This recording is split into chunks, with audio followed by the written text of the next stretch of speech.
Hey ho, Sparkle Seeker!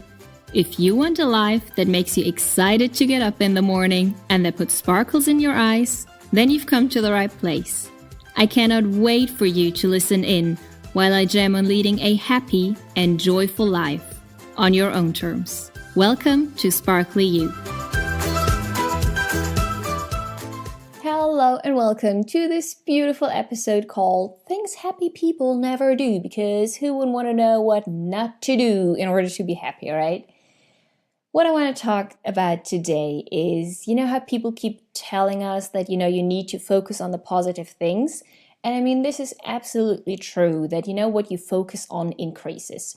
So it's just logical that if you want to have more positive things in your life, that you need to focus on the good stuff and not the bad. That's just like logical. However, and you've probably guessed it from the way that I started it, that there's a but. I think that from time to time you actually need to focus on the things in your life that don't feel good. And I don't mean this, in a way that you obsess about them or to make you feel bad about these things that, already feel not good. I mean this in a way that, to become clearer on what you want, or more precisely, what you do not want in your life. Because knowing what you don't want in your life is just as important as knowing what you want. So, what happy people would never do, to answer, kind of like the question of this episode, is spending a lot of time with the things that doesn't feel good to them. And in order to not spend a lot of time with the things that don't feel good, it is important to know what they are. Make sense? Makes sense.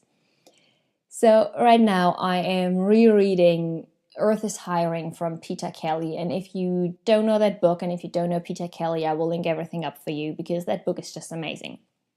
And in the book, she speaks about how we are connected to all the things and all the knowledge of the universe through kind of like a hose that flows from the universe through us.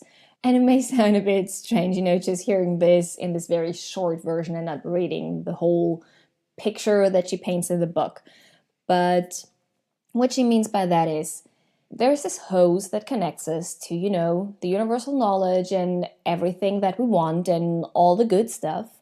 And when we do things that don't align with our values and with our beliefs and, what we want from life, we kink our hose and the flows of all of the goodness from above, it just dies down.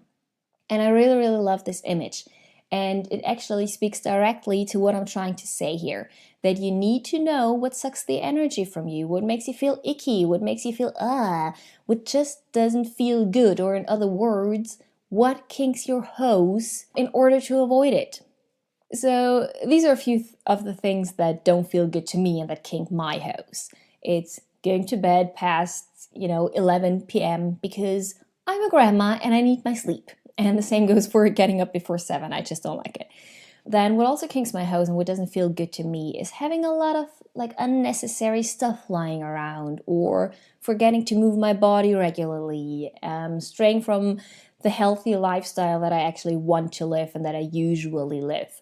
It's scrolling through Instagram mindlessly. It's getting groceries from that one specific store that just, whenever I enter it, it just drains my energy and I hate it. And I don't want to bore you with my whole list. What I want to encourage you to do, though, is to create your own list. And that list may be really long.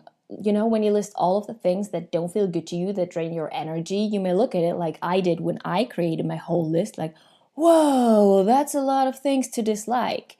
But then when you think about it, it's really like, no, this is good because it makes you aware of the things that drain your energy, so now you can avoid them as best as possible. For me, for example, I just don't go to that store anymore. If we need something from there, I'll just send my boyfriend. That's what they're for, right? So I suggest that you do the same thing. Make a list of all of the things and people, by the way, that drain your energy and that don't make you feel good. And I'm totally aware that you may not be able to avoid all of them, especially when it's people and they're like co-workers. You just, you're still going to work there and they're probably there. And if quitting is not an option for you, you still encounter that person. But at least with that list, you might be able to, eliminate some of those things on your list, and then also be more mindful about how you deal with the situations or people or whatever that you can't avoid. And then you don't do anymore what happy people just don't do, which is spend a lot of time with the things that doesn't feel good to them. Now, I would love to hear from you. Just leave me a review or a comment on my website or wherever you're listening. Just let me know what is on your list, because I'm really curious about all of the, small and big things that just don't feel good. And for you, maybe it's a lot of people, maybe it's a lot of tasks that you feel like you have to do. But you will also notice that a lot of the things on your list are things that you are actually in your hand and that you can just choose not to do anymore. So yeah, I'm really curious. Let me know what's on your list, and I will talk to you again on Thursday. Bye-bye.